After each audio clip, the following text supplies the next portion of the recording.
We have right here the Gigabyte RTX NVIDIA RTX 3060 by Gigabyte, 12 gigabytes of RAM.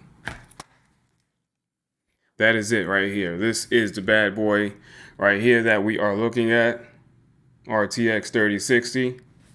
So I am going to do a quick before and after testing with the graphics card. Right now I have an Nvidia, I believe it might be a Gigabyte, 1060 right now inside my computer.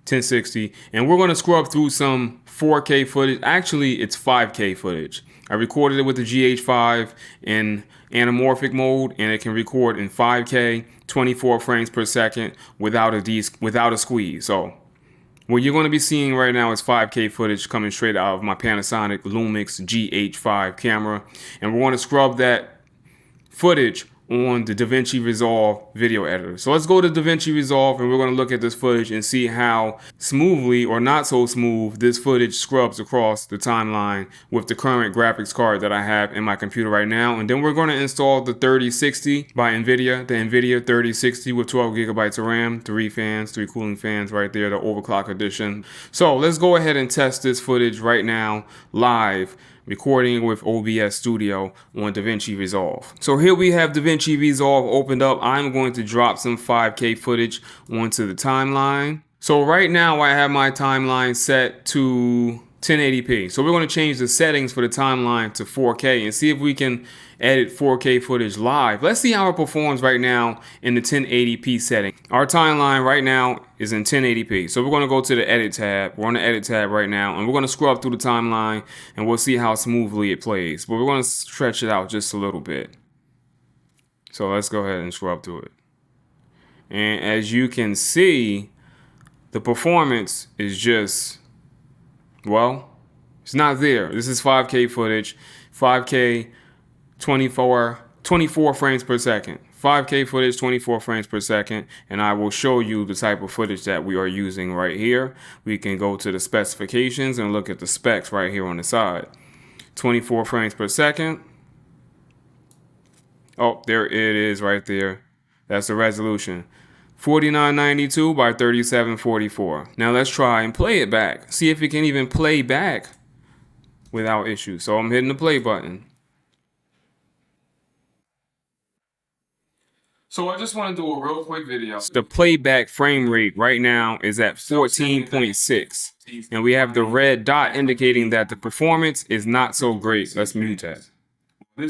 Now we have the red dot.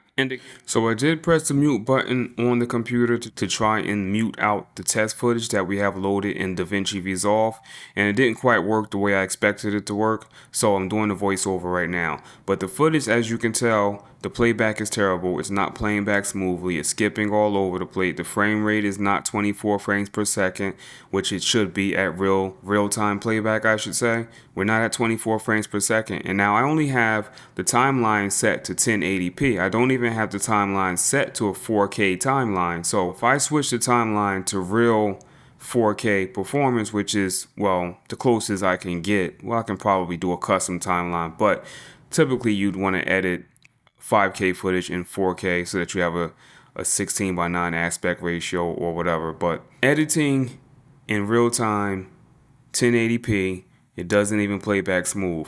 Now let's see how it plays if we set the timeline to 4K. All right, so that file is 27 gigabytes long.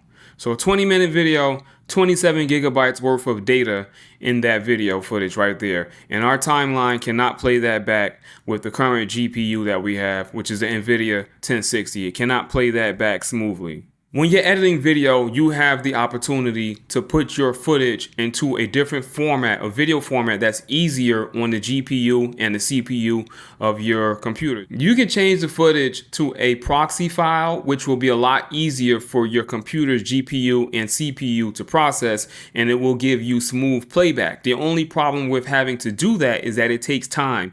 It takes a good amount of time. This 20-minute clip can probably take me maybe 40 minutes, an hour, maybe even longer to transfer or transcode the video as it is from the camera into a different file format that's easier for the GPU to handle and easier for the CPU to handle, so that I will have smooth playback and be able to scrub through the timeline rather quickly without experiencing any hiccups. So right now we are on the 4K timeline. We have switched the settings in DaVinci Resolve to 4K or Ultra HD. And as you can tell, the playback is pretty bad. Look at that. It's jittery, it's skippy. It's actually even worse than 1080p. A good amount worse. By far, it's significantly downgraded playback when trying to edit video in 4K. 5K footage, edit it on a 4K timeline, it won't even play back real time. I'm not asking it to play 5K 60 frames per second. I'm just asking it to play barely 5K. This footage isn't even really over 5K. It's like barely 5K. It's 499 2 by, well, you saw the numbers. So let's go ahead and install this 3060 graphics card from Nvidia and see what the difference is with the playback.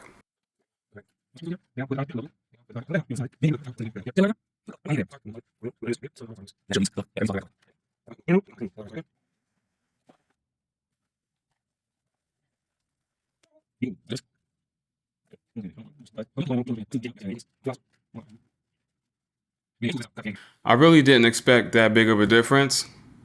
Let me just show you what we got right now. We are in DaVinci Resolve, the same exact footage. Is it recording my mouse movement? Yes, it is recording my mouse movement. Look at that. Back speed. Look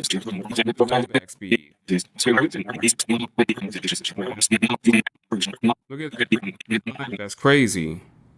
All right, so let me show you the settings right here. 4K. I didn't even switch it to a 1080p timeline. 4K timeline with 5K footage, and the playback is smooth. That wasn't even playback. That was me scrubbing through the timeline. Now, scrubbing through the timeline is more difficult than just playing it. Let's see how it handles playing it back. I'm sure it'll do a fantastic job. Let's close the setting up. I just wanted to show you that the settings we have right there is for that. Take a look at the difference. Let's play it back. So I just want to do a real quick video. Because that's it. I hope this video was helpful. I hope this video helped you make a decision on which graphics card to purchase. I think the RTX 3060 is a fantastic value, and you should definitely consider purchasing an NVIDIA RTX 3060 with the 12 gigabytes of RAM.